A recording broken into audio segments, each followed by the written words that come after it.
the deadly soldier tool that replaced guns, and why history tried to forget it. The battlefield has always rewarded the soldier who adapts faster than the enemy, and buried beneath the roar of rifles and machine guns is a brutal truth most people never learn. When guns failed, jammed or ran dry, soldiers reached for something simpler, something quieter, something far more personal. A tool so ordinary it was issued without ceremony. Yet in close combat it turned trenches into killing grounds. This wasn't a blade forged for glory or a weapon designed for parades. It was a soldier's tool that quietly replaced guns when survival demanded it. Every army issues tools, shovels, picks, axes. They're meant for digging, building and surviving harsh ground. But war has a way of turning tools into weapons. Among them, one stood out for its brutal efficiency. The military shovel, short-handled, solid steel, sharp-edged, carried by nearly every infantryman. It didn't look dangerous. That was the point. Unlike a rifle, the shovel never jammed. It didn't need ammunition. It worked in mud, snow, rain and darkness.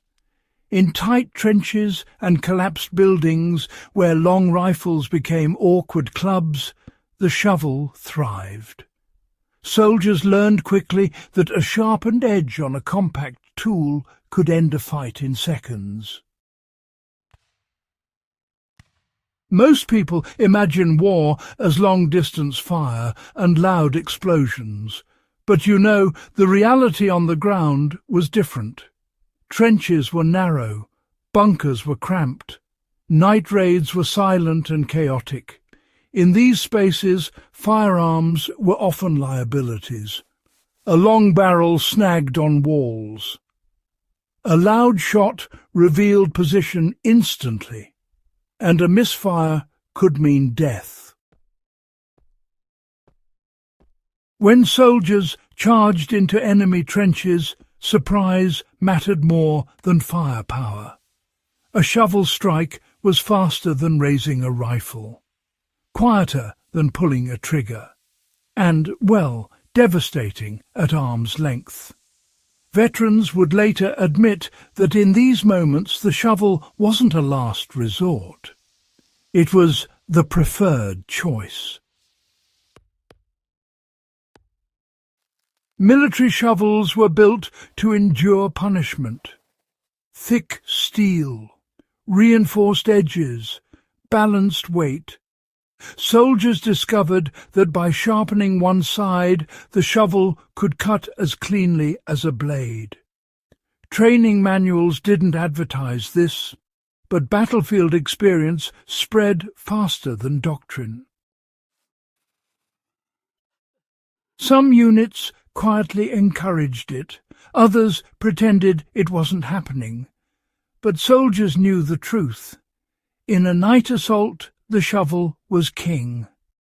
One swing could incapacitate without alerting nearby enemies. In hand-to-hand encounters, its flat edge crushed bone, while the sharpened side sliced through cloth and flesh. There's another reason this tool replaced guns. Fear.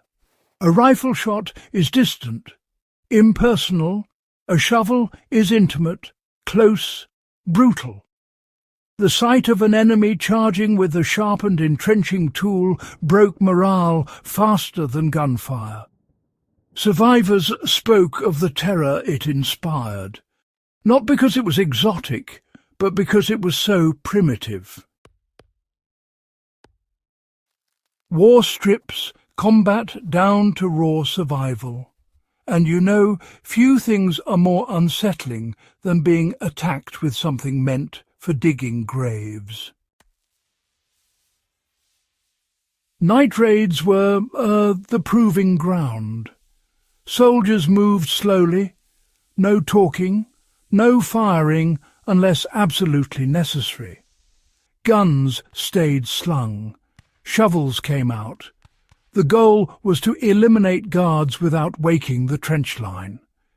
In these moments the shovel wasn't just a weapon, it was a strategy.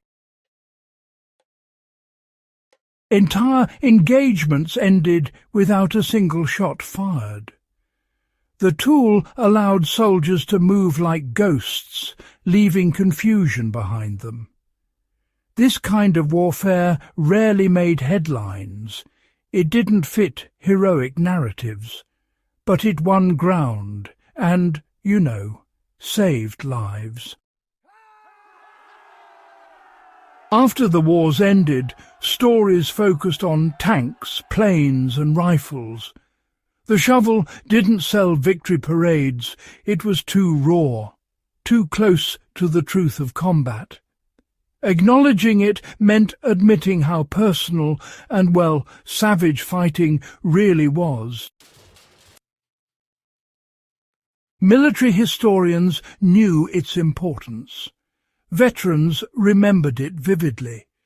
But, official accounts preferred cleaner weapons. The shovel stayed in the background, quietly returned to its place as a tool. The real lesson isn't about violence, it's about adaptability. Soldiers survived by repurposing what they had. They understood that tools matter more than labels. A survivalist mindset means seeing potential where others see routine equipment. In extreme conditions, reliability beats sophistication. Simplicity beats complexity, and close-range defence favours control over power. These are lessons learned the hard way, written in mud and blood. Even today, military forces still issue compact entrenching tools. Officially, they're for digging. Unofficially, the knowledge remains. Quiet, passed down. The shovel never stopped being relevant. It just stopped being talked about. Because some truths about war aren't meant for slogans. They're meant for survival. This wasn't a weapon that replaced guns everywhere. But when it mattered most, when chaos closed in and space disappeared, it took their place, and it did so with ruthless efficiency. If you want more forgotten truths like this, stories carved from real survival and hard history, make sure you subscribe to War-Tested Survival.